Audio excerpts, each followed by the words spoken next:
Hey guys, haven't done much for automotive projects lately. I've been working on an airplane, but here recently I got a Porsche 986 Boxster or something to play with. It was in decent running condition. It just needed attention, as most cars when they've been sitting for a while. I drove it really hard in the mountains for probably 3-4 weeks. And then of course after that, little things started to show up. Sometimes it was hard to start. Basically, it was low on fuel pressure, and a common issue with these cars is the fuel pump. Luckily, fuel pump is really easy to change in these cars. And at the same time, I changed out two O2 sensors that were giving me issues. And I changed out, it had a sweet smell in the interior, coolant smell. Interesting thing is I never had to add coolant to this car, but it had a smell, and they're also known for heater cores leaking. So I changed out the heater core, which is also easy on this car.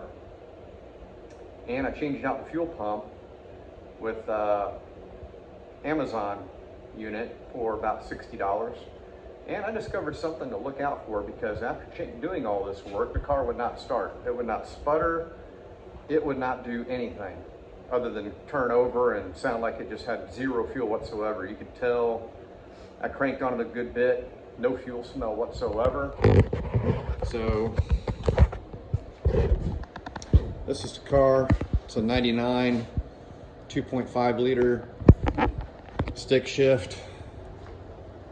My Cayman is Tiptronic, so it's kind of nice having something that's, I'm not going to open the door right now because the battery's not connected.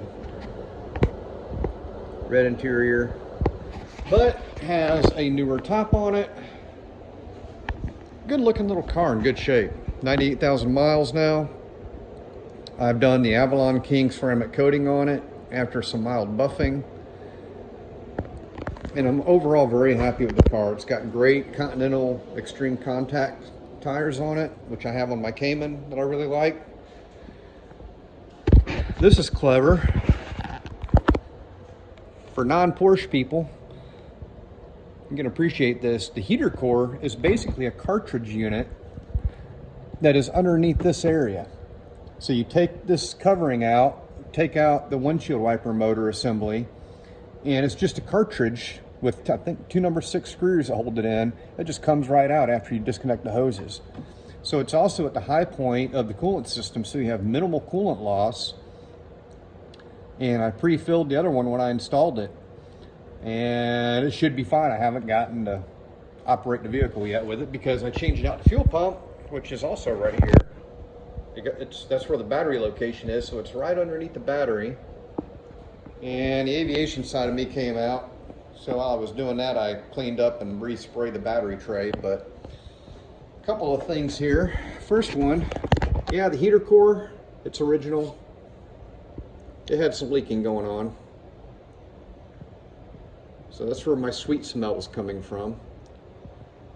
And I had just a little bit of still wet coolant at the bottom where those copper pieces go. But after all this work, the car would not start. It would turn over but not start. Acted like it was getting zero fuel, which before sometimes it was hard to start, but at least it would sputter and then come to life. Sometimes it would die. Eventually it would run okay. But here's the aftermarket Amazon pump. Here's the factory pump. The first thing is the orientation of the fuel tubes. And if you put them side by side, you can see that check valve, I think that's a check valve or filter, they're on the wrong side. And then to top that off, check out the Amazon plug versus the factory plug. The polarity is reversed. So polarity would be easy to switch out. I've looked at these two and checked them with a battery and some alligator clips. And when it's at correct polarity with the wire colors, they both pump. As in the new one pumps. We knew the old one pumped, but the new one does pump properly. Interesting. So this is something to look out for. At least with this, it would be easy enough to switch the polarity down here on the pump.